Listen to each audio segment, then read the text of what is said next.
Përshëndetje miq, mirë se po na ndiqni këtu në Median Amfora në episodin e 10 të podcastit të Diskuto. Ne në fakt do të flasim mbi një tematik mjaft të rëndësishme, atë të në një farë mënyrë dezinformimit ndaj NATO, siç e dini miq, në këtë program ne kemi folur për narrativat të ndryshme dezinformative ndaj perëndimit kolektiv në Shqipëri dhe sigurisht që për të diskutuar këtë tematikë kaq të rëndësishme, unë kam ftuar ekspertin e çështjeve të sigurisë, zotin Hector Ruçi. Hector, të falenderoj që e bërë pjesë e këtij episodi. Kënaqësi. Në fakt kemi shumë tematika që unë do dëshiroja të diskutonim së bashku, duke nisur në fakt nga NATO, dhe sigurisht një temë e gjerë, dhe në kuadër të 77 vjetorit NATO që kishim para 2-3 ditësh.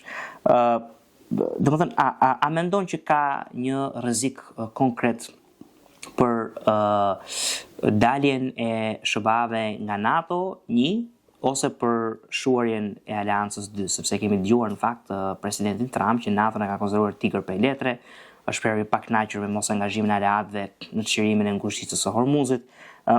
Flitet që po diskutohet dhe madje sot sekretari i përgjithshëm i NATO-s Mark Rutte ka vajtur në shtëpinë e Bardhë për bërë një bisedë 2 orëshe me presidentin Trump. Si e gjykon të gjithë gjën? Shikoni, gjëja e parë që duhet të kemi parasysh është që aktualisht ndodhemi në një situatë krejtësisht të re të marrëdhënieve ndërkombëtare, madje edhe të së drejtës ndërkombëtare. Dhe në këtë situatë të re, çdo gjë është e mundur, pikërisht sepse është një situatë e re dhe janë ujëra të paqarta ende. Po. Por të mos harrojmë arsyen kryesore pse NATO është krijuar. Vërtet për të bërë ballë kërcënimit komunist që ekzistonte në atë kohë në gjysmën e Evropës, por postulati fillestar i NATO-s ishte to keep Americans in, Russians out and Germans down. Po. Në këtë kontekst, duhet kuptojmë nëse në këtë moment kur jemi, a kanë ende amerikanët interes për të qenë in? Po. A ka ende Evropa interes për të mbajtur Gjermanët down? Dhe a do të qëndroj Rusia out? Natyrisht që out of NATO, se out of NATO do qëndroj gjithsesi, por out në formën dhe mënyrën se si ata kërkojnë të penetrojnë në pjesën tjetër të botës. Thënë kjo, sinqerisht uroj dhe shpresoj që kjo gjë të mos ndodhë. Por, NATO ka pasur nevojë gjithmonë për një shkundje, për një shtys të fortë. Ne ndahemi në pikën ku fillojmë të diskutojmë sa e fortë do të jetë shtysa. Pra, të mos harrojmë, shtysa e parë që bëri presidenti Trump ishte në lidhje me rritjen e buxhetit që shtetet kishin ndaj NATO-s. Një gjë që ishte harruar që nga fundi luftës së totë. 5% që i prodhimi brendshëm. 5% që prodhimi brendshëm bruto praktikisht ishte harruar. Dhe ky ishte një impakt tepër pozitiv. Nga ana tjetër, ky impakt pozitiv shoqërohet me elementet e tij negativ, që do të thotë dyshimet që ekzistojnë për mos vazhdimsinë e aleancës.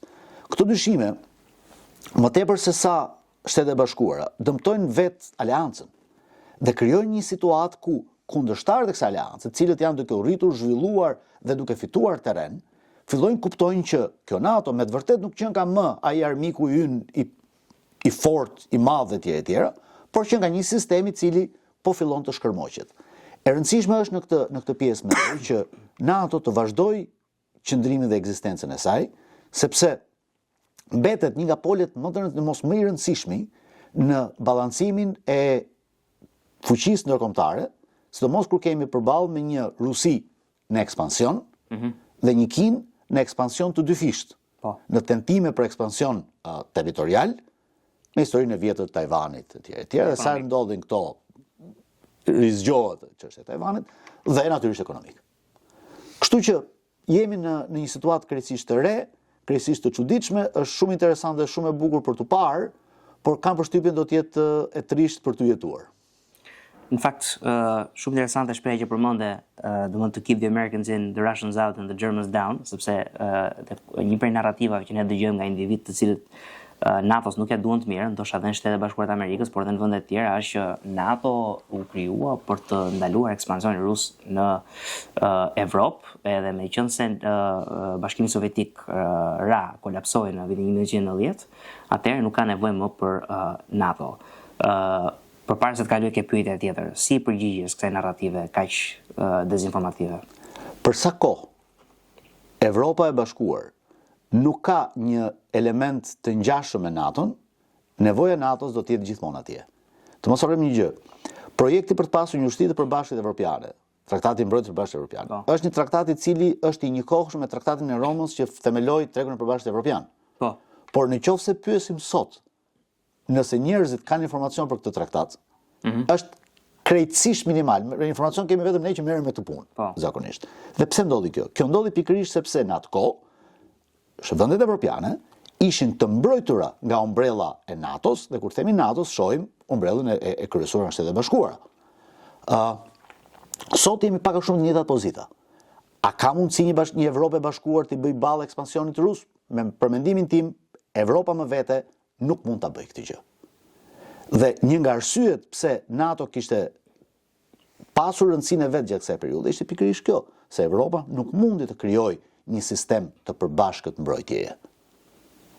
Si lidhim, besoj se amerikanët do të vazhdojnë të qëndrojnë kemi të bëjmë me politikat standarde të presidentit Trump të huazuara nga bota e biznesit, ku ushtrohet presion maksimal në negociata për të arritur fitimin maksimal. Pika ku ndahem, me thënë drejtën, në këtë logjik, është fakti që shtetet, aleancat, organizatat ndërkombëtare nuk mund të menaxhohen si kompani.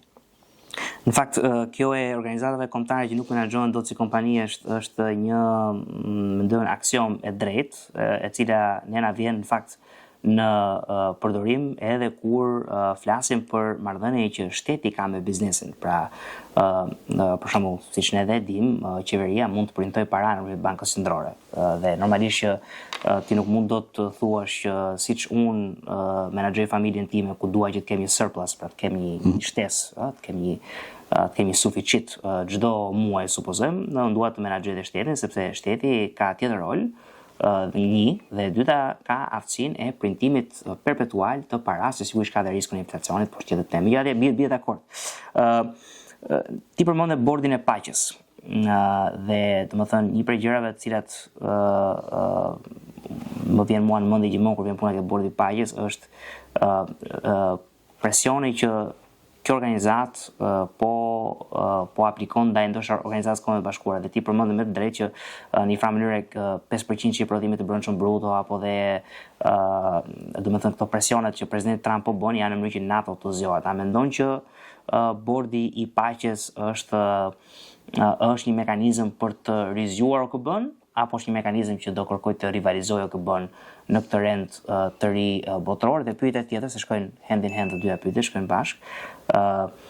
Pyetja tjetër, në rast se Shqipëria vihet në pozitën mjaft të vështirë të zgjedhjes midis SBA-ve dhe BE-s, kush shkon Shqipëria? Çfarë bën Shqipëria? Pozita të vështira në fakt, në të vërtet. Ta filloj nga e para. Po. Për mendimin tim, bordi i paqes është një koncept pak i çuditshëm për të qenë kështu optimist në mënyrën se si i themi gjërat. Pse? E parë nga aspekti të drejtës ndërkombëtare, është një organizatë one of a kind. Është një organizatë e cila nuk ka në qendrën e vet barazinë e anëtarëve të saj. Përgjithsisht në drejtën ndërkombëtare themi që shtetet janë të gjitha të barabarta dhe kur hyn në organizatë hyn me të drejtat të barabarta. Përjashtim në këtë rast bën OKB-ja, Këshilli i Sigurimit i OKB-s, për arsye historike në kohën kur e shkruar në 44. Thënë kjo, krijimi i organizatës ndërkombëtare, e cila dukshëm rivalizon OKB, ose do të rivalizojë OKB-n, por e cila bazohet në një background të dyshim ndërkombëtar, për sa i përket drejtës ndërkombëtare. Të mos harrojmë një gjë.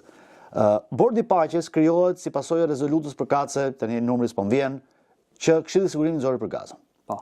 Por në qoftë se shikon dikush statutin e bordit paqes, nuk ka asnjë fjalë për Gazën. Po. Okay? Dhe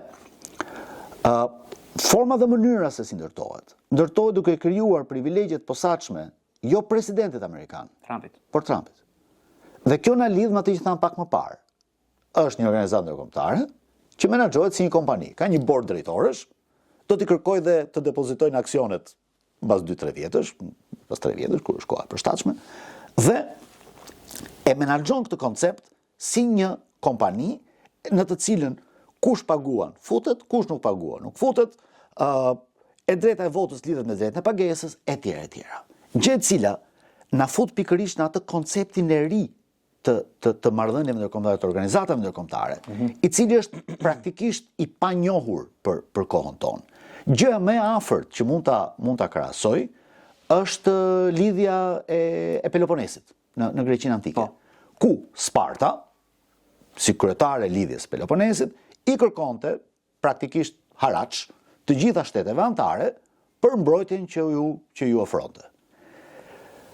Thënë kjo, është e vështirë ta mendoj që Bordi i Paqes do të rivalizojë në vetvete OKB-n në fund të procesit saj. E dini pse? Sepse OKB-ja është një organizatë e vjetër, keq funksionale, e pa updateuar, e ngadalt, burokratike etj. Po është e vetmi organizatë në të cilin të gjitha vendet e botës kërkojnë të anëtarësohen. Ka legjitimitet pra. Ka legjitimitet. Po. Dhe ky legjitimitet e ka mbajtur të gjallë gjithë këtë periudhë. Pse mendoni se Këshilli i Sigurimit, si organizatë, si struktura kryesore OKB-s, ka mbijetuar kohërave dhe ndryshimeve madhore, duke pasur në vetvete një nevojë të madhe për ndryshim? Gjëra të tilla arrin të mbijetojnë në historinë e njerëzimit vetëm për një arsye. Në rast se njerëzimi ka nevojë për to. Kështu që siç duket, njerëzimi ka ende nevojë për organizata të tilla. Të shohim një aspekt tjetër. Më kujtohet ajo fotografia që bën kur u krijua Bordi i Paqes. Shikoni, nuk ishin çunat më të mirë të lagjes në atë fotografi, po ta mendoj. Tuf autokratësh Ishte një tuf autokratësh. Ka si vend me përjashtim të Shtetet Bashkuara të Amerikës dhe ndonjë vendi tjetër, kishte shumë pak thuajse as pak udhëheqës të vendeve të demokracive liberale.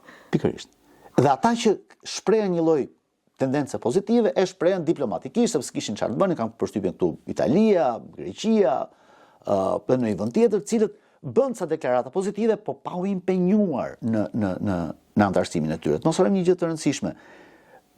Meloni deklaroi se nuk mund të hynte në këtë organizatë, pasi kushtetuta italiane ndalon Italinë që të futen organizata në të cilat antarët nuk janë të gjithë të barabartë. Mendoj që nga ana e filozofisë së drejtësisë, drejtësisë ndërkombëtare, kjo do të thotë shumë. Do të thotë që organizata ka probleme të përfaqësimit të brendshëm. Dhe këto organizata përgjithsisht nuk kanë funksionuar. Ndryshimi është tani që po hym në atë që thamë, një rend të ri. Ndoshta në këtë rendin e ri mund ta kemi pak më të hapur këtë mendsinë e biznesit, e kompanisë, transaksionalizmit, ligjin kombëtar. Po dy në pyetje se po reiteroj pak anë të pyetjen që të shtrova, jo vetëm për Bordin e Paqes, por në këtë rendin e ri botror që po vjen, a do të vjetë Shqipëria ke zgjedhja midis SBA-s dhe BE-s, dhe në rast se vjet, çfarë do të bëj? Një, dhe tjetra se përmend rendin e ri botror. Është një gjë që një pyetje që ja kam bërë shumë të ftuar, kam të tezën time. Çfarë forme do të ketë ky rend i ri botror? Çfarë aleancash do të konfigurohen? A do të jetë i bazuar ke fuqia, a do të jetë i bazuar ke ligji, a do të jetë një miks si e sheh gjithë situatën? Shoni, Shqipëria do të jetë përpara zgjedhjes, nuk e di nëse Shqipëria do të jetë para zgjedhjes në fakt. Për një arsye të thjeshtë, sepse alinejimi i Shqipërisë me Shtetet e Bashkuara, aleat strategjik etj, nuk harrojmë çfarë bën për Kosovën, për ne, gjithë ato historitë e bukura romantike, por e rëndësishme është që në marrëdhëniet shtetërore nuk ka ndjenja, ka interesa. Sigurisht. Dhe unë nuk shoh në interes madhor të Shqipërisë në këtë moment jo për të lidhur për Amerikën, por për të anashkaluar Bashkimin Evropian. Avantazhi i Shqipërisë në këtë rast, dhe ajo që quhet minimizimi i dëmeve, është që për fatin e mirë të Shqipërisë, për fatin e keq të Bashkimit Evropian, Bashkimi Evropian nuk ka një politikë të përprashkët të jashtme. Si e tillë, që nuk e detyron Shqipërinë të vihet në një pozitë caktuar. Vazhdon historia e famshme e Kissingerit që thoshte më thuaj këtë marr telefon, nëse dua mendimin e Bashkimit Evropian për një çështje ndërkombëtare. Brukselin apo Gjermaninë apo dhe pastaj se historia ka vazhdim, nuk e di nëse e keni dëgjuar vazhdimin e historisë, kur u krijua komisioneri për sigurinë dhe politikën e jashtme Bashkimit Evropian, shkoi e thon Kissingeri, zoti Kissinger, tani e keni njeriun, keni komisionerin. Shumë mirë, Kissingeri bie në telefonit dhe dëgjon. Kjo është sekretaria telefonike e komisionerit. Për pozicionin e Britanisë shtypni 1, për pozicionin e Gjermanisë shtypni 2, tek shumë rrallë. Është shumë interesante kjo pjesa Kissingerit, Henry Kissinger, dhe në një farë mënyrë Kissinger jetonte në një botë një botë ndoshta realiste apo një botë ku fuqia might makes right, pra fuqia bënte të drejtën.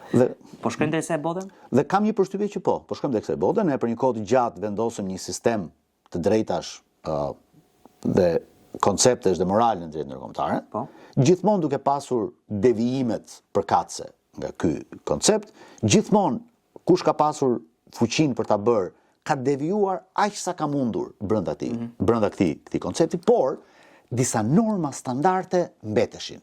Të mos harrojmë që marrim shembullin e bombardimeve të NATO-s në Kosovë. Për të thënë jashtë konceptit romantik dhe melodramatik të situatës.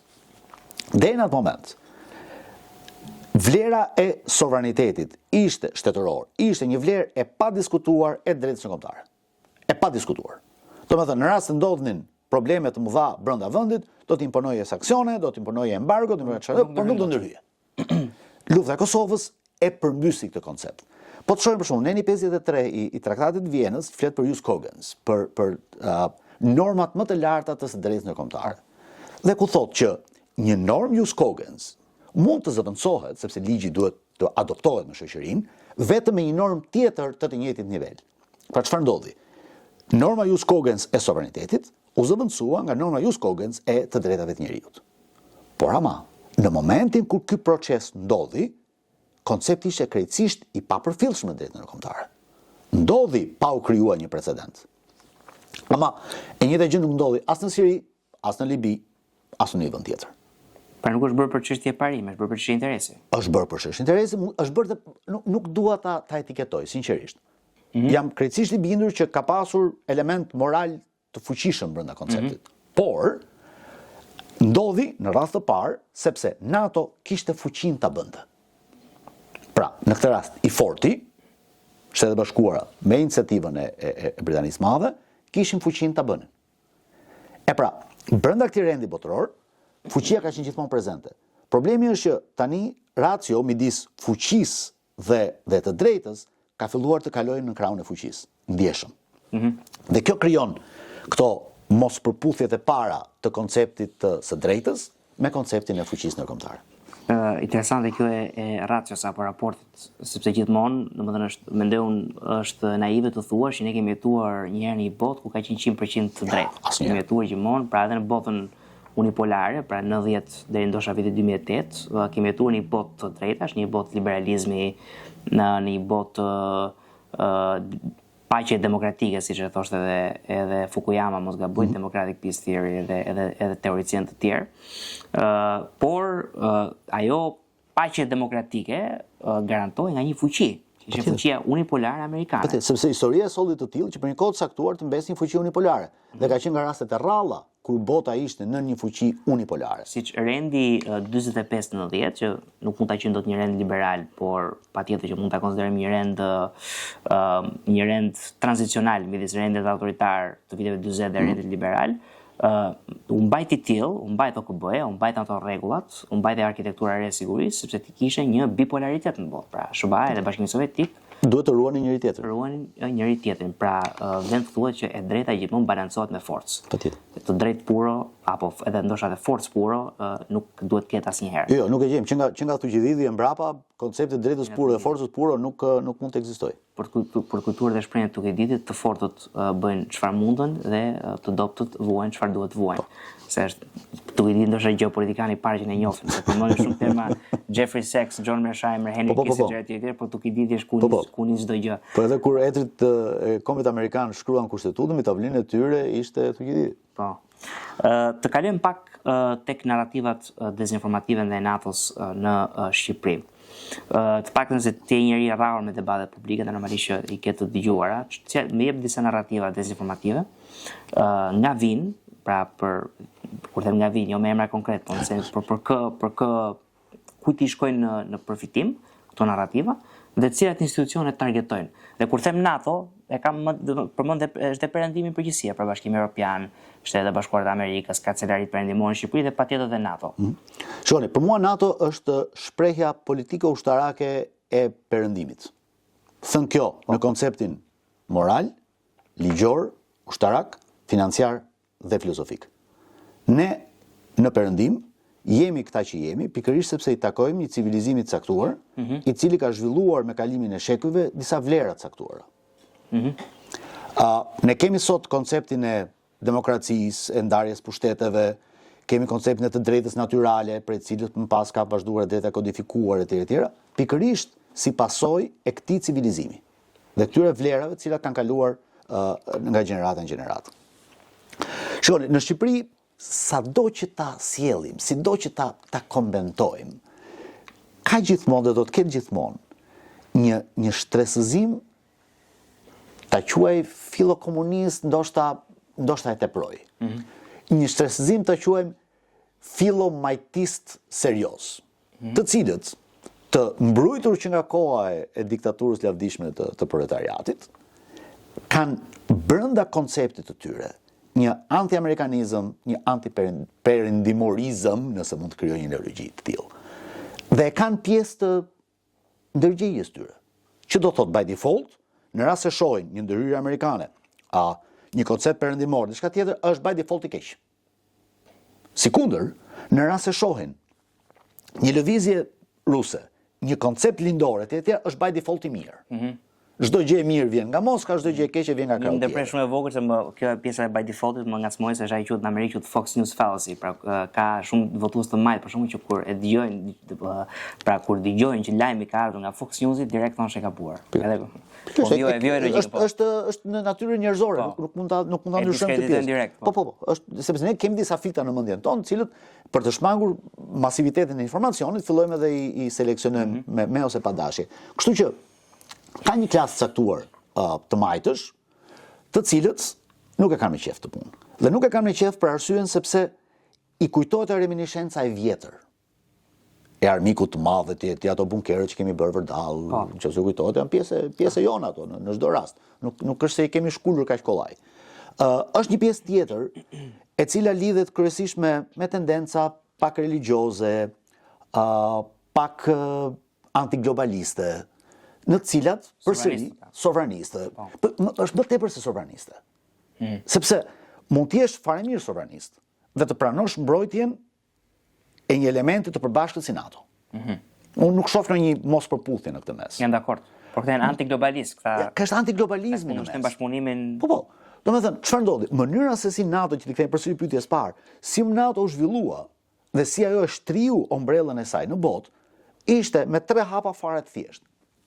Në vitin 49 kur NATO u krijua se Bashkimi Sovjetik sapo kishte zhvilluar armën e tij bërthamore. Okej? Por, meqense armët bërthamore në atë kohë transportoheshin ende me avion, amerikanët ishin të rehatshëm, ishin të qetë presidenti në shtëpinë e bardhë, dhe në rast se dikush tentonte nga sovjetikët tentonte të ndrynte në Evropën perëndimore, atëherë do shkatronin Moskën, duke pasur Washingtonin të qetë.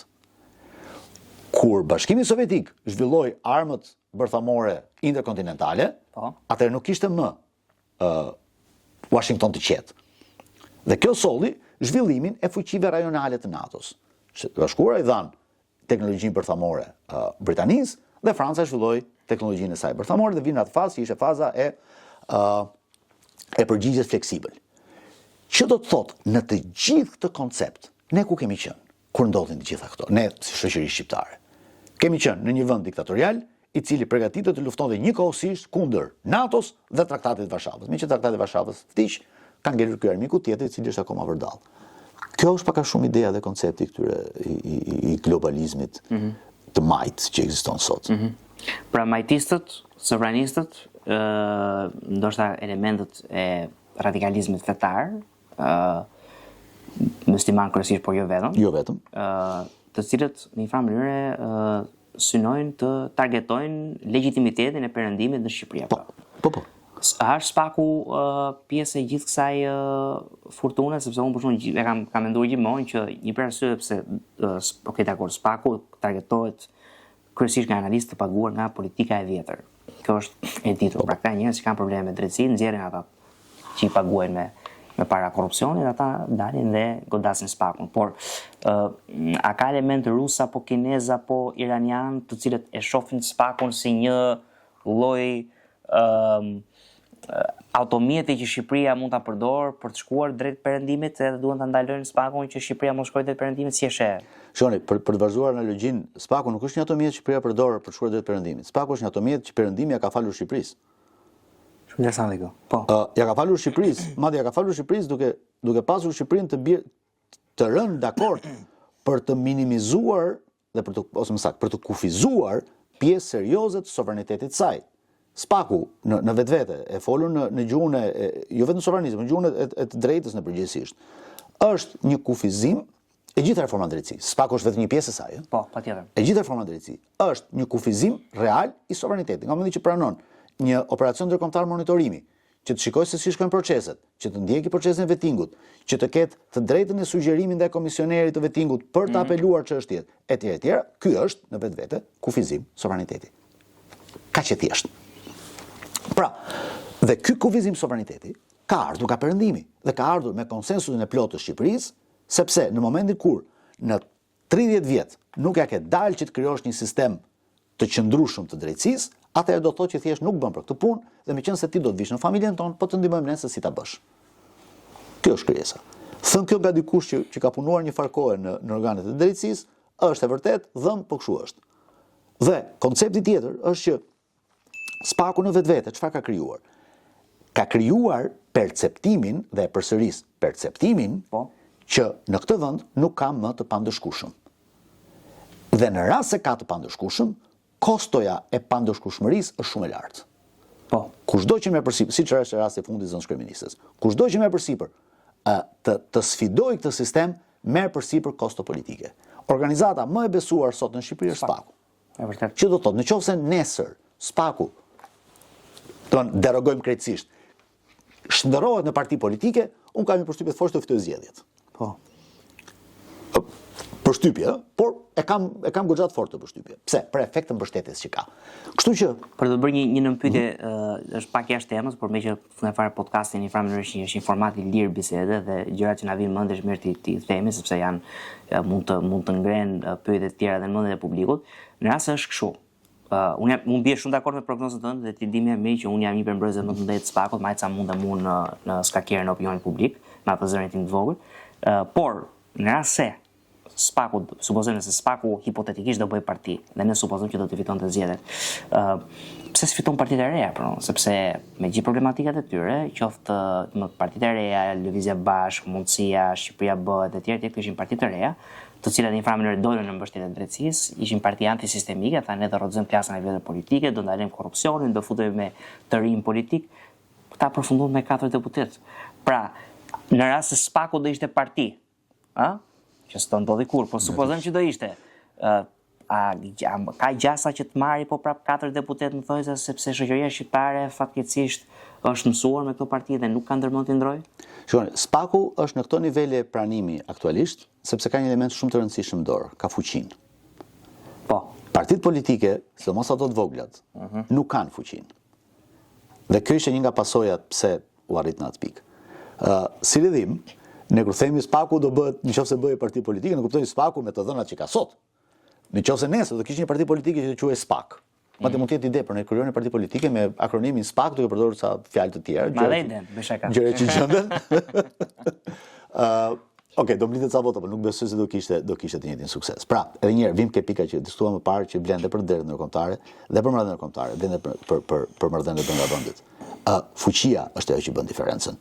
Pra, aktualisht SPAK-u ka fuqinë të hetojë, dhe jo gjithë SPAK-u, një pjesë e caktuar e tij, që mos e gjeneralizojmë gjën.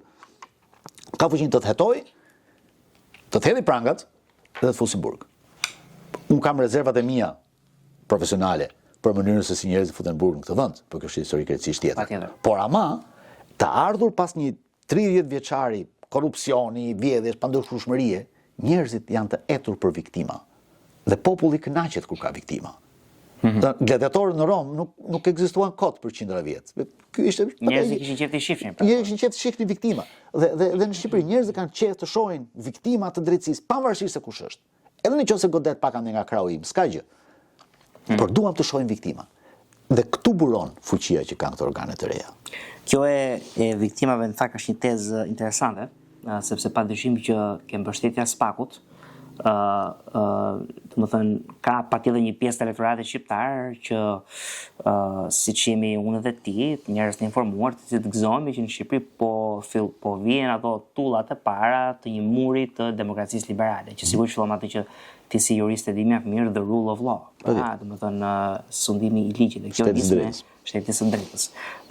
Ndërkohë që pjesa dërmuese pastaj e popullsisë që e mbështet po prap Spakun, si ne e mbështet për arsye të tjera. Pra kanë qejf të shohin politikan që shkojnë në burg no matter what, pra nuk ka rëndësie, sepse mendojnë që shikoj me të drejtë, pra këtu ka gangrena korrupsioni në këtë vend është e madhe, domethënë 35 vite vjetë, por nga ana tjetër unë kam që gjithmonë i bindur se populli shqiptar, një pjesë të madhe të problemeve që nuk ja ka politika në dorë, prapë i projekton ke politika. Dhe Spaku është një lloj, është kjo ideja që Spaku do shpëtoj, domethënë, shoqërinë, ndërkohë që shoqëria do vijojë të ngjelet e prapambetur. Spaku nuk u ndali jashtë kontekstit të shoqërisë. Është produkt shoqërisë shqiptare, është kështu si është sepse është ndikuar pak nga ajo delegimi i sovranitetit që bën, por nuk u ndali jashtë kontekstit të shoqërisë. Dhe vlen gjithashtu të thotë në raport me Spakun se e nisëm, domethënë, shkuam ke sovranizmi dhe globalizmi që në rast se ne do të ndiqnim parimet e sovranistëve, pra sovranistëve antiglobalistë, që e quajmë vetë sovranistë, Spaku do ishte as më shumë dhe as më pak një derivat i politikës aktuale. Ndërkohë që fakti që ne kemi padron politik mbi ne, pra SBA dhe BE-ja, i ka dhënë mundësinë Spaku të adoptojë standardet e atyre vendeve, duke bërë punën që duhet bëj.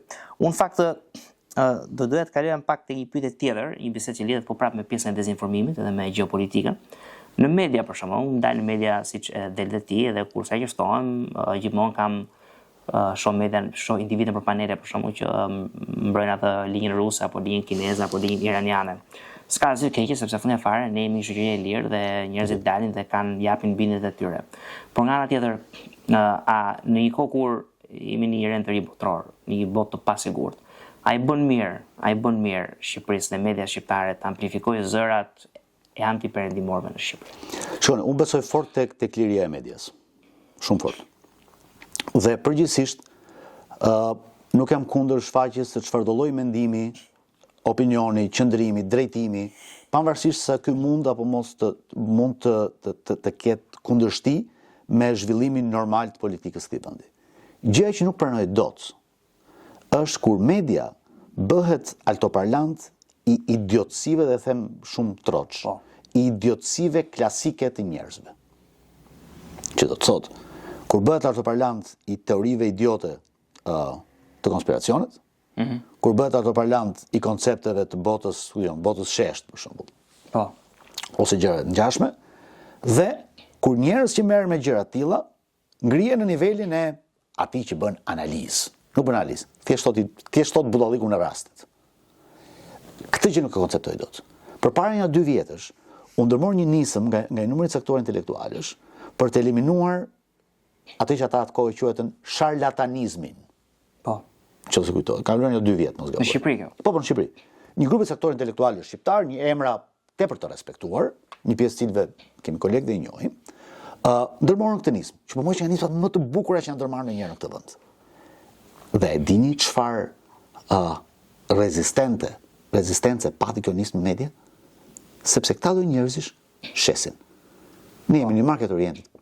Patjetër, ekonomi tregu. Si e tillë, për sa kohë shet, gjëja do të vazhdojë. Kam pasur rastin, natyrisht pa përmendur emra, të jem në një emision me një element të tillë, i cili për fat mirë nuk ishte në studio, ishte lidhje. Por që detuesi emisionin atë nuk ma kishte thënë që do ishte, po të ishte sigurisht më të kishte shkuar. Okej, ndodhi gjëja dhe detuesi emisionin fakt e mbajti emisionin jashtëzakonisht mirë dhe mbajti krejtësisht larg, nuk kriju asgjë. Dhe tha, shiko, me thënë drejtë, po më kishte thënë nuk do vija. Tha, e dija, por e para siç e menaxhova, në fakt e kishte menaxhuar. Dhe e dyta, gjëja që më bëri më shumë përshtypje është njerëzit duan të dëgjojnë dhe budalliqe të tilla. Po.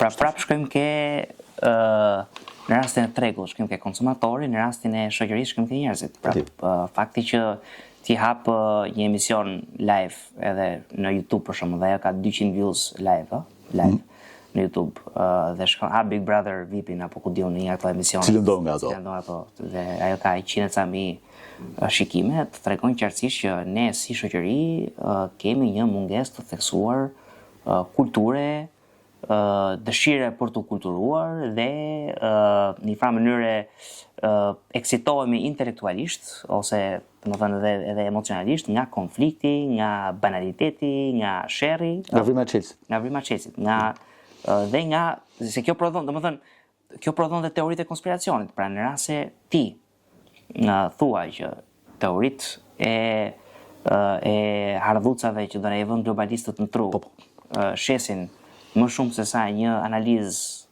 e shtjelluar me fakte e një komplekse një problemi, kjo tregon që ndoshta media nuk ka përgjegjësi. Përgjegjësinë strukturale e ka njerëzit, e ka shoqëria, por nga ana tjetër, pyetja që unë dua të shtroj këtë, po mirë dakord, kjo ndodh. Por a duhet media të heqi pak mendjen nga ai objektivi for profit, dhe të thoj ne kemi dhe një mision për të bërë. Dhe misioni është kulturimi i njerëzve, dhe ne nuk mund të vazhdojmë të amplifikojmë lloj-lloj ato që në Amerikë quhen crackpot theories, pra teori që vijnë nga bryma kavallit. Nuk mund t'i amplifikojmë dot, sepse ka probleme sigurisht kombëtare, ka dhe probleme në shoqëri.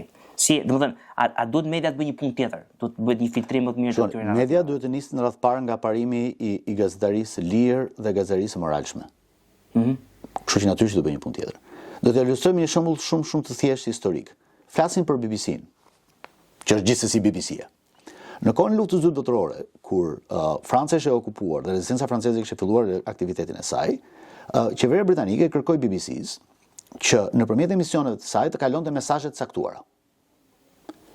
Flasim për luftën e dytë botërore, Britania ishte gati për të pushtuar, dhe ishte jeta vdekje situata, ishte vetëm vend që po rezistonte. BBC-a nuk e pranoi në atë formë.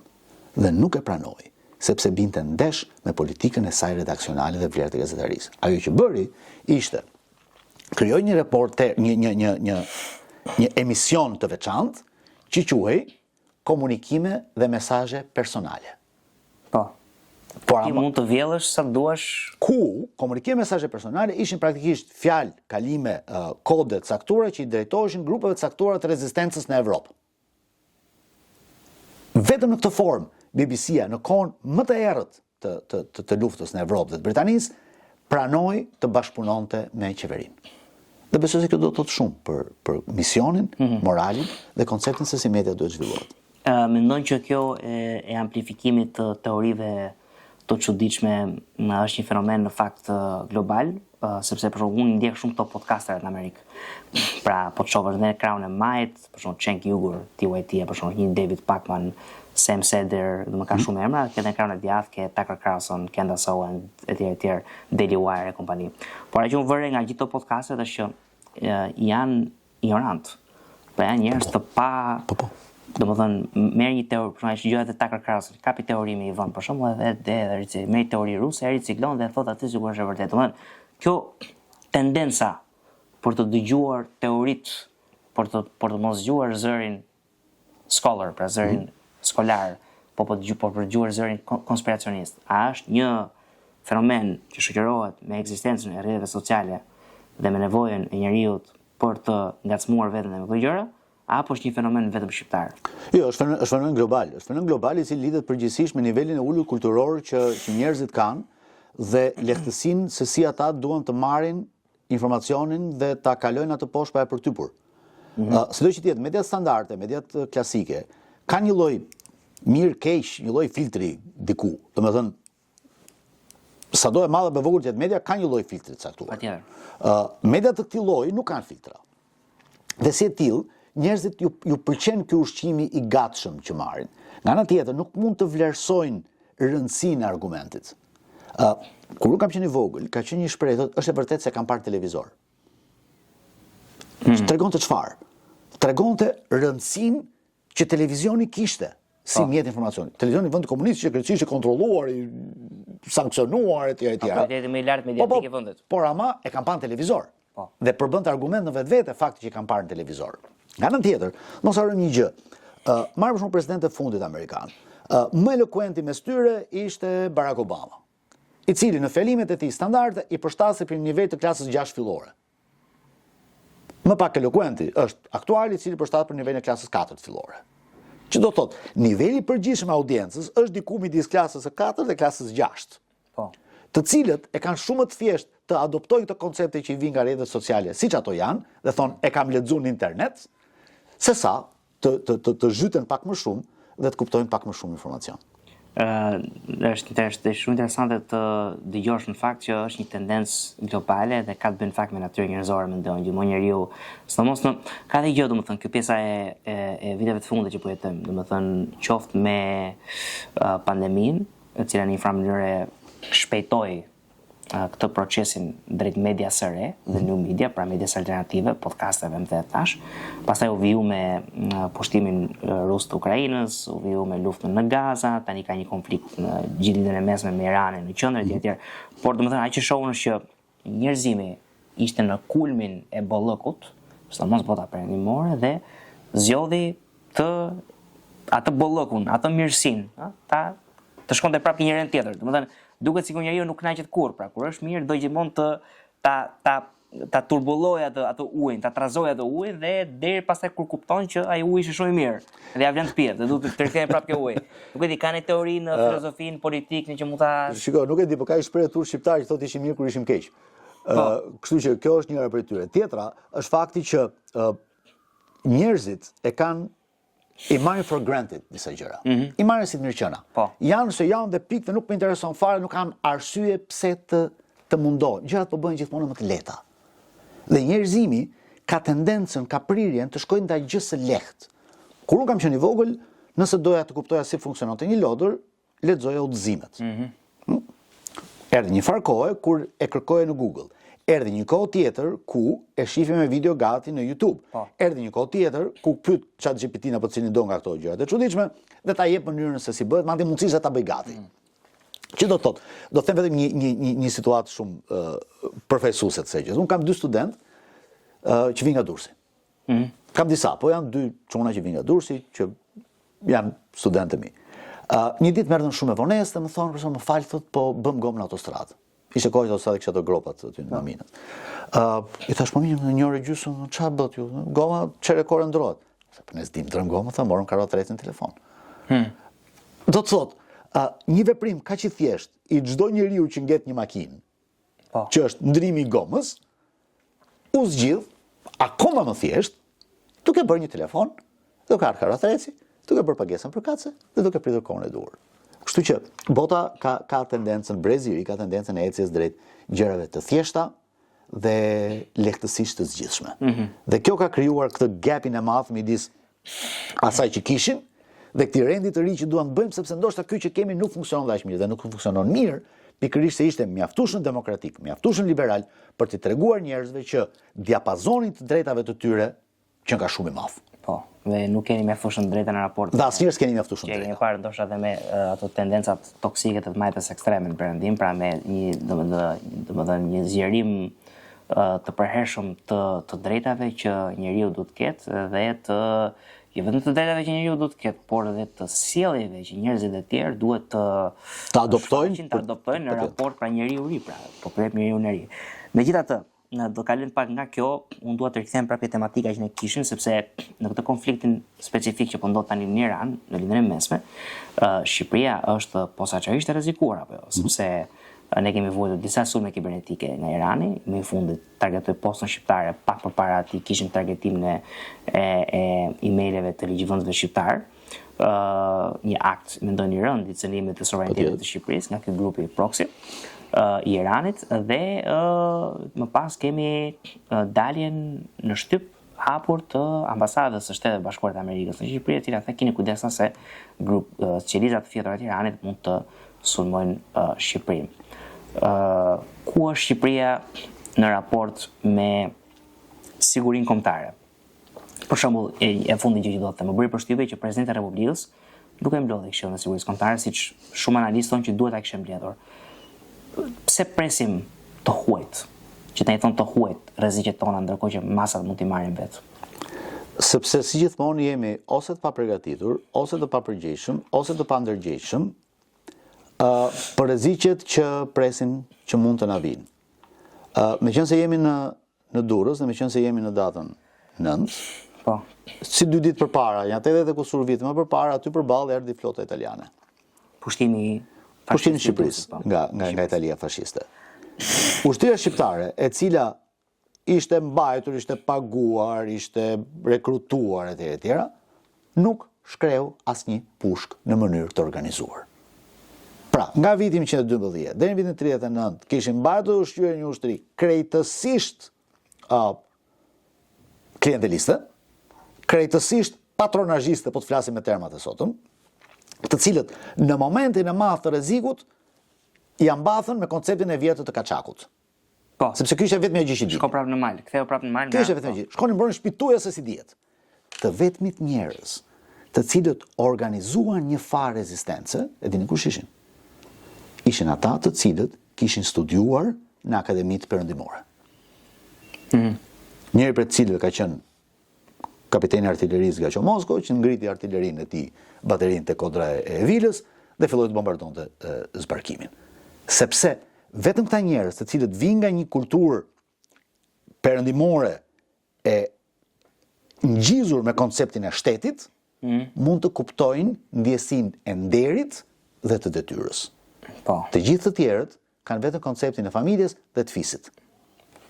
Për fat keq, ne vazhdojmë ta kemi konceptin e familjes dhe të fisit dhe ndoshta jo në konceptin të marrim kallashin e shkojmë brëm kullën, por në konceptin të vjedhim ca lek, të bëjmë një vil, bëjmë një investim, pa pastaj për mbrojtjen ka kush kujdeset për ne. Është dhe një shprehje në politikën e sotme shqiptare, KÇK, të kapën çat. Po, kapën çat. Dhe kjo më bëre shumë mirë që përmendë këtë pjesën e familizmit, tribalizmit, se unë e them në të gjitha shkrimet e mia ose e përmend edhe në daljet e mia publike kur më pyesin që ky është problemi i kësaj shoqërie dhe është një libër shumë interesant, të cilën unë kam lexuar së fundi, The Moral Basis of a Backward Society, baza morale e shoqërisë prapambetur e Edward Benfield, edhe domethënë çfarë bën Benfield? Benfield shkon në një fshat në jugun e Italisë, që ky e quhen Montegrano ke libri vet, por sigurisht një fshat. Po ta shohësh përshkrimin e vrojtimeve shoqërore, kulturore që Benfield bën, ty të ngjan sikur je në Shqipëri. Je në Shqipëri praktikisht, sepse edhe ai në fakt i jep një term shumë interesant Hector, e quhen familizmi amoral.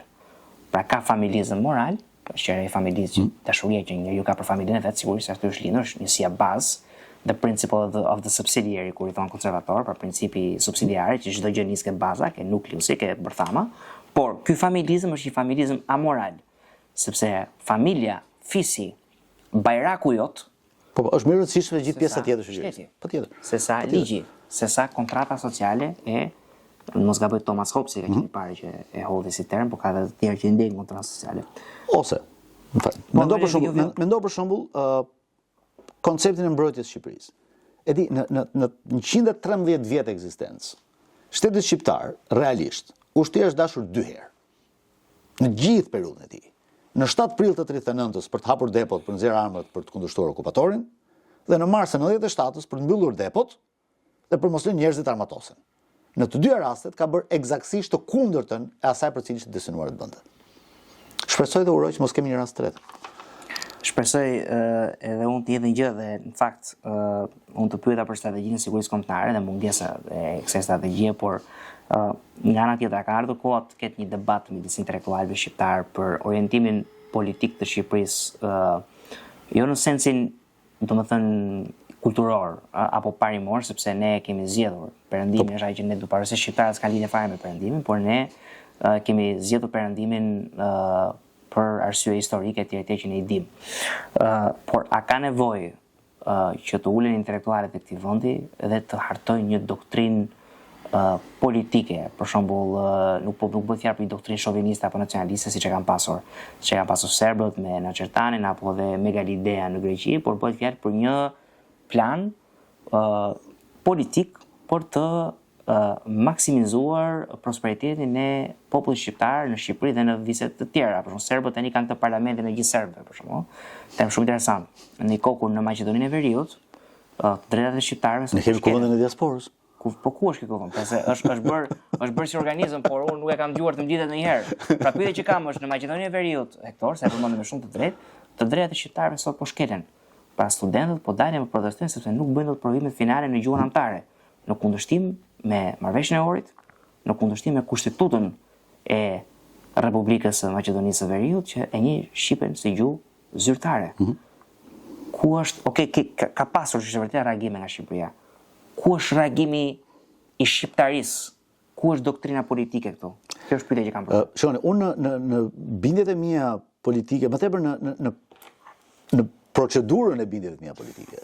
Përgjithsisht nuk i besoj këtyre platformave, ideve të mblidhen, të bëhen, të krijohen etj. Unë besoj që në kohën e dur, në rast se një shoqëri është mjaftueshëm e pjekur, mund të krijojë vetvetiu koncept politik të ri dhe të qëndrueshëm. Pra nuk ka nevojë të mblidhet, nuk ka nevojë të qëndrojnë bashkë, nuk ka nevojë për një kongres, nuk ka nevojë për një kuvend, nuk ka nevojë për asgjë nga këto. Ka nevojë për një kohezion të përgjithshëm historik dhe social të shoqërisë, të cilin, për fatin të mirë ose të keq, o e ke o nuk e ke. Ose dhe e bën me shtetin. Se dakord ti kohezio mund të kesh, po shtetin e shoh shumë të vështirë të bëj një proces të tillë. Shteti si entitet ligjor, përfaqësues, organizativ, hierarkik etj. E shoh shumë të vështirë që shteti të bëjë një gjë të tillë. Shteti, për mua, detyra e shtetit është të menaxhojë mirë atë që ka. Edhe për atë kam dyshimet e mia serioze, po ky hap një bisedë tjetër për një podcast të ri. Në këtë rast, unë do të doja që në rastin kur intelektualët shqiptar, duke prodhuar secili atë pakun, atë gjën e vet, të ndikoni për të krijuar një ambient koheziv ku konceptet perëndimore, konceptet demokracisë, të vlerët njeriut, drejtës shtetit drejtës etj. Do të qëndronin të promovoheshin, vetëm në këtë rast Shqipëria do të mund të krijojë një dogmë të sajën të zhvillimit të atë dheut nën gjithmonë orientimin e përgjithshëm evropian. Që do të thotë, për mendimin tim, në këtë moment, ajo çka është më e rëndësishme është respektimi i të drejtave të njeriut, atje ku njeriu jeton. Prona, për shembull, kryesore. Duke filluar nga prona, që ne kemi një shkelje flagrante, masive dhe cinike të pronës në këtë vend. E drejta e fjalës. Ju kujtohet ai ka qenë një proces akromax që u dikur, që është akoma vërdall. Që fillon të priste fjalën e lirë kudo ku mundej. Qeveria ndërhyrë mbylli TikTokun. TikToku ka 1 milion të këqija. Djalin tim të vogël nuk e lejoj ta baj. Po. Unë. Por në atë moment për mua TikToku, mbyllja e TikTokut, ishte thjesht mbyllja e një koncepti të shprehjes së lirë. E paralizoi me heqjen e monopatinave. Jo se kam pas konflikt personal, interes, kam pas monopatin deri para të kohësh, që përdora si mjet kryesor transporti në Tiranë, por e konceptoj si ai koncepti i doktor Adamullit, thoshte të zëm një këmbë kreje të shpëtosh tjetrën. Domethënë, tani po i hoqe të gjitha natyrisht nuk do kesh më aksidente. Po e mbyllë TikTokun natyrisht nuk do kesh më krime të frymëzuara nga TikToku, po do kesh krime të frymëzuara nga çdo gjë tjetër që ka lidhje me mentalitetin e kalbur të një shoqërie në një tranzicion pafund. Dhe nga depresioni, për shembull, domethënë nga se kur ti e sfumon njeriu, ti e depreson ata pra. Për shembull, një gjë që kemi parë në kohën e COVID-19-s, kur filluan këto lockdownet, mbylljet e mëdha, domethënë është vërtet që mund të kishim vdekur shumë njerëz në rast se ne do ishim duke përqafuar njëri tjetrin.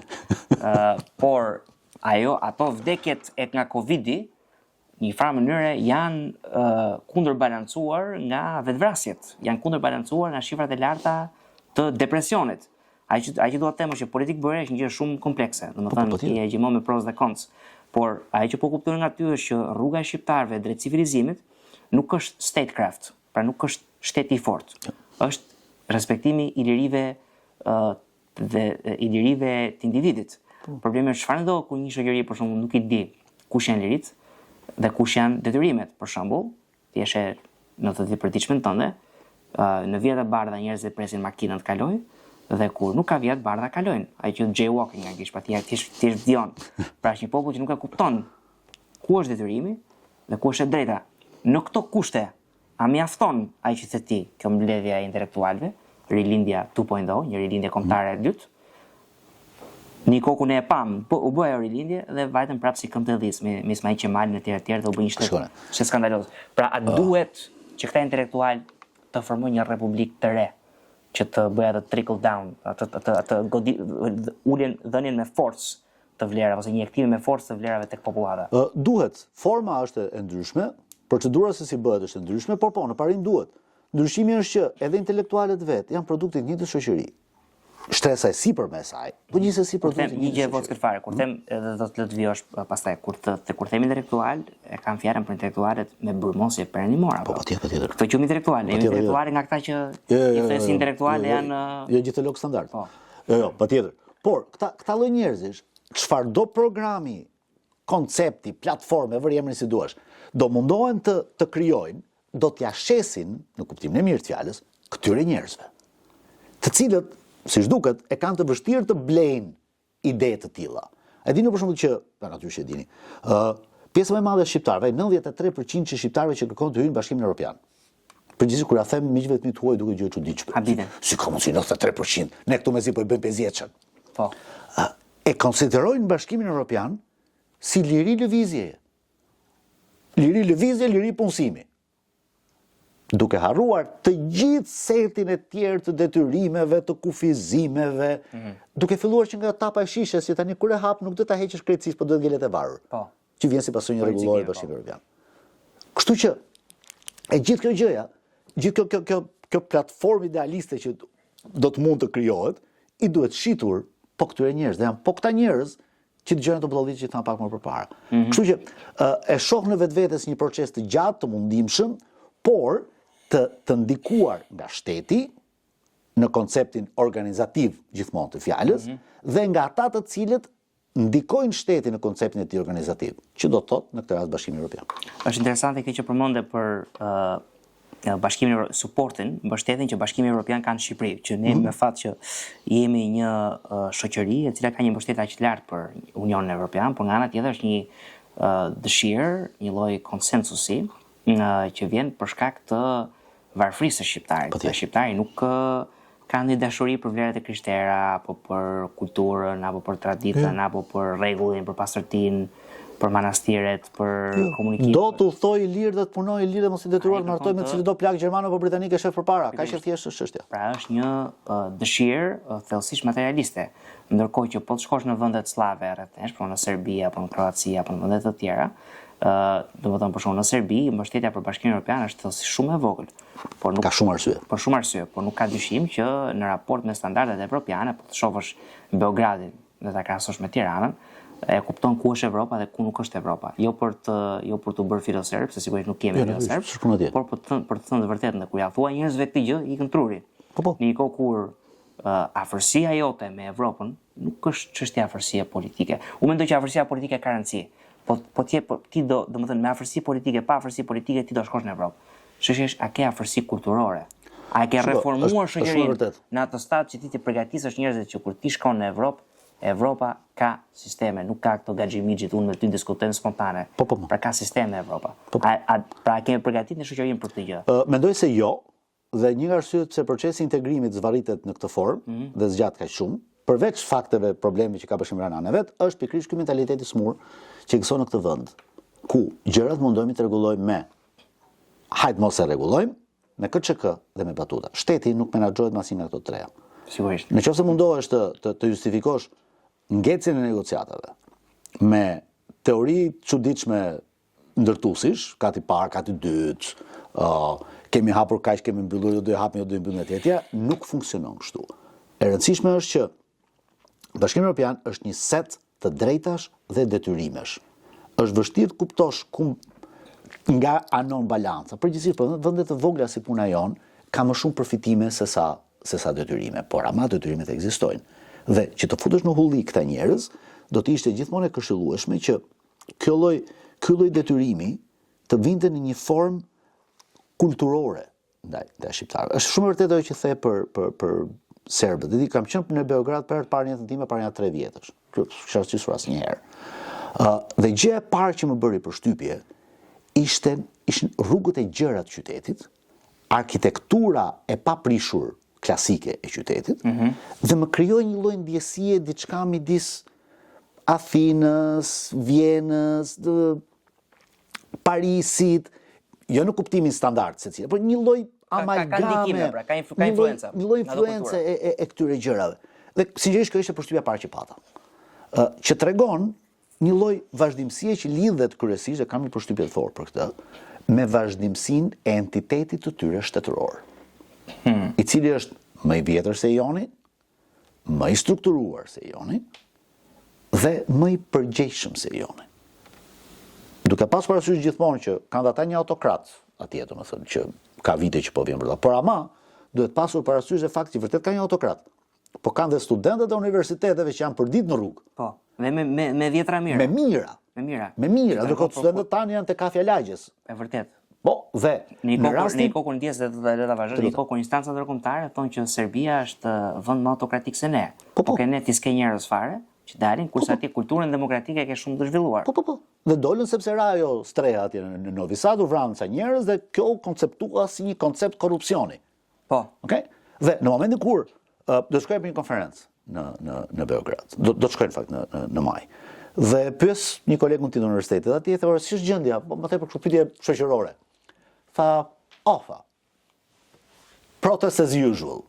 Protesta si gjithmonë. Okay, thash which means që do të thotë tha për ne thash business as usual. Kështu që protestat janë pjesë identitare dhe një popull që nuk proteston është një popull që vdes. Patjetër. Dhe kjo është një nga gjërat për cilat ati populli duhet hequr kapelja në konceptin e kohezionit social dhe politik që ata kanë. Me këtë të fundit, duhet ta mbyll të ligjëratën time me këtë që ti the, pra një popull që nuk proteston është një popull që vdes, sepse në Shqipëri vijon akoma kjo kultura, domethënë mizerabële protestave që bën nga partitë politike. Unë them që partitë nuk kanë fajin në sensin që ti nuk ke një shoqëri që ta mbushë atë vakumin. Pra, o do protestojnë partitë, edhe do hidhen flakadan, edhe do përdoren të mitur për godit kryeministrin, protesta barbarësh, ose pastaj nuk do kesh protesta fare.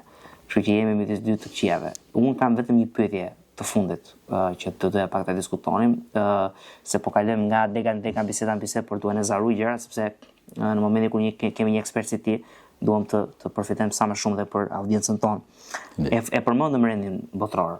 E thamë që do ketë një rend të ri. Ajo çka unë gjithmonë, domethënë pyes veten time është, ore, kush janë aleancat e këtij rendi të ri? Për shembull, një prej tezave të mia është që SBA do të ketë një proto-aleance me këto vende konservatore të Evropës që kanë ngjitur sot, pra Poloni, Slovaki, Hungari, ka një afërsi me Rusinë se shesi një lloj mbajtëse e Roma 3, pra, siç thotë Aleksandar Dugini, që është budallëk me ok, por SBA atë pikpamje që si duket ka, ose një pjesë e leadershipit të SBA-s, ndërkohë që Bashkimi Evropian bashkë me Britaninë e Madhe, bashkë me Kanadan do të jetë në krahët e Kinës, e cila në ndryshim nga SBA-ja që kërkon këtë rendin e ri multipolar, kërkon të njëjtin rend, por me veten në krye. E para njëri gjykon të drejtë këtë lloj logjike timen, dhe e dyta çfarë aleanca do të kemi në këtë rend të ri botror nëse mund t'i parashikosh. Kjo logjika qëndron, është saktë, është një logjikë e cila ka gjetur zhvillim të madh kohët e fundit, shoqëruar kjo dhe nga veprimet konkrete qoftë të Kinës në ekspansionin e saj ekonomik që thamë në fillim, qoftë Shtetet Bashkuara në anti-ekspansionin që po ushtron në këto momente, por aleancat, shikoni, aleancat siç e thamë në fillim, janë aleanca interesi. Që do të thotë gjërat në cilën Bashkimi Evropian, vendet anëtare të Bashkimit Evropian, nuk mund të negociojnë është sistemi tyre politik, që është përbën dhe gurin themeltar të identitetit tyre.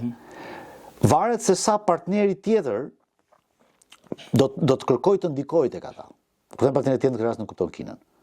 Për sa kohë kishim aleancë me shtetet, dhe kemi, shpresoj ta kemi edhe çik më gjatë, me Shtetet e Bashkuara, kishin përputhje të njëjtit sistem. Vlera, koncepte etj. Në këtë rast me Kinën nuk e kemi. Kemi përputhje në sistemi financiar, ekonomik, dakord, por nuk kemi një përputhje mentaliteti dhe sistemi politik, e cila detyrimisht do të ndikojë në formën dhe mënyrën se si këto aleanca krijohen dhe ndërtohen. Unë do të thoja që Bashkimi Evropian do të mundohet, vendet anëtare, Evropa në përgjithësi, do të mundohet të vjeli ekonomikisht Kinën, duke i krijuar lehtësira aq sa mundet dhe aq sa duhet në këtë sistem, pa lënë asnjëherë njanë aleancën e tyre me Shtetet e Bashkuara. Dhe të kujtoj këtu një pjesë nga fjalimi famshëm i Churchill përpara parlamentit, kur ai mori detyrën dhe kur pa që lufta po shkonte nga keq në shumë keq. Po. Dhe tha, ne do të qëndrojmë, do të luftojmë në male, në koda, në fusha, në brigje etj. Deri tha sa bota e re, me gjithë fuqinë dhe madhështinë e saj, do të vi edhe një herë për të shpëtuar të vjetrën. Që do të thotë, këto dy botë, e reja, Shtetet e Bashkuara dhe e vjetra, Evropa, janë pasgjithshmërisht të lidhura me njëra tjetrën. Fatet e tyre shkojnë gjithmonë bashkë. Dhe unë mendoj që nuk ka asnjë partner që të mund të zëvendësoj Evropën në Shtetet e Bashkuara dhe Shtetet e Bashkuara me Evropën. Shpresoj që të kesh drejt. Unë jam në fakt njëjtës bindje, në sensin që dua, me wishful thinking, dua që SBA dhe BE të ngelen bashkë, edhe e kemi dëgjuar qoftë ke fjalimi i Marco Rubios në këshillin në forumin ekonomik të Davosit, fjalimi i zëvendës presidentit J.D. Vance në këshillin e sigurisë së Miniut, dje në fakt po shija një bisedë që J.D. Vance zëvendës presidentit bëri ke një universitet në Hungari, ku pak a shumë thanë që shiko, tha, këto kritika që ne ja bëjmë Evropës, ja bëjmë sepse duam Evropën. Për të mirën tuaj. Për të mirën tuaj, duam që të zgjoni, sepse ndryshe nuk e evidentet më këtë lloj aleancë, që mua më duket konstatimi i drejtë. Megjithatë, Hektor, ne bëmë një bisedë shumë frydëndëse, shumë produktive, që mua më shijoi shumë, edhe dua të të falenderoj që u bërë pjesë e këtij episodi. Shumë mirësi. Kënaqësitë për mua. Dhe miqtë të Medias Amfora, ju falenderojmë që na ndoqët dhe së bashku do të shihemi në episodin tjetër.